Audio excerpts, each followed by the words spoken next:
जैसे सत्य कहना धर्म है, असत्य कहना पाप। सहनशीलता धर्म है और क्रोध करना अधर्म। उपकार करना, जीवों पर दया करना धर्म है और निष्ठुर होना अधर्म। परंतु क्या यही सत्य है?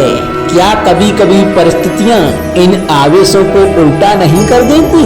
करती हैं। यदि इस संसार में कुछ धर्म है, कुछ पुण्य है, कुछ महान है, तो परिस्थितियों के अनुसार चलना।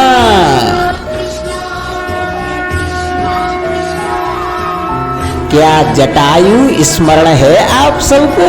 वो जिन्होंने रावण पर क्रोध किया था, उस पर आक्रमण किया था। उस समय जटायु का क्रोध पाप नहीं था, बल्कि धर्म था। इसीलिए अंत में उन्हें भगवान राम की गोद मिली। और कुछ ऐसे भी होते हैं जो धर्म को सहनशीलता समझकर हर अन्याय को सहते हैं और अंत में वो बाणों की सैया पाते हैं। यदि कोई पशु या व्यक्ति अकारण आक्रमण करके किसी निर्दोष के प्राण लेने की चेष्टा करता है, तो निर्दोष की रक्षा हेतु उसका वध कर देना पाप नहीं, समय की मांग है। क्योंकि आक्रमण ही आत्मरक्षण भी है। यदि किसी दुष्ट की सहायता करने से किसी सामान्य मनुष्य को कष्ट पहुंचे, पीड़ा पहुंचे, तो उसे सहायता ना देना ही धर्म है। अकारण क्रोध अस्वीकार है, परंतु क्रोध से कुछ शुभ हो तो क्रोध और दंड भी धर्म ही है। स्वीकारण, सत्य का स्वीकारण मनुष्य के लिए बहुत ही महत्वपूर्ण है। जब तक मनुष्य सत्य को स्वीकार नहीं करता, उसे असत्य से लड़ने की शक्ति प्राप्त नहीं होती। जब आप भोजन करते हैं तो क्या होता है? आपका पेट स्वीकारता है कि वो भर चुका है और आप भोजन करना बंद कर देते हैं। जब आपको निद्रा आती है तो क्या होता है? आपका मन स्वीकारता है कि आपका शरीर थक चुका है और उसे विश्राम की आवश्यकता है।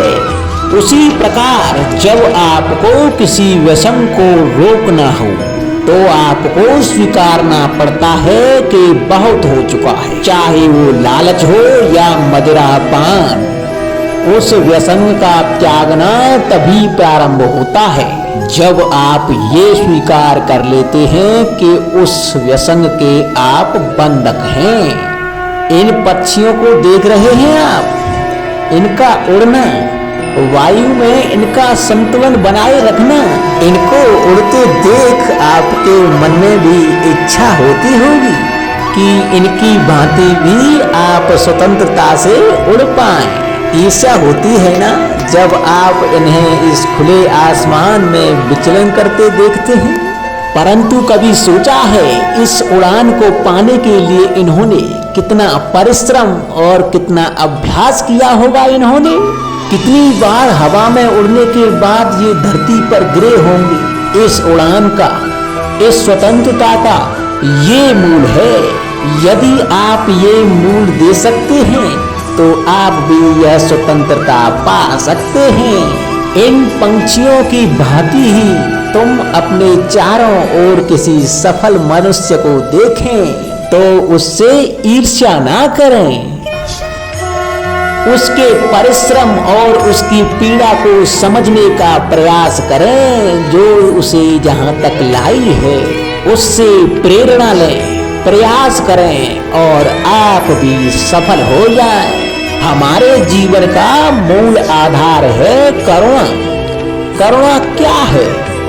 करुणा दया नहीं, करुणा वो भाव है जिससे हम दूसरे की समस्या को समझ सकते हैं, उसकी कठिनाई को अनुभव करते हैं इस संसार में सारी समस्याओं का मूल है एक दूसरे की परिस्थितियों को ना समझना, और इस समस्या का हल है करुणा। करुणा किसी पशु पक्षी के प्रति हो या किसी मनुष्य के प्रति, ये आपके जीवन में संघर्ष और कलेश जैसी भावनाओं को दूर रखती है। राधे राधे।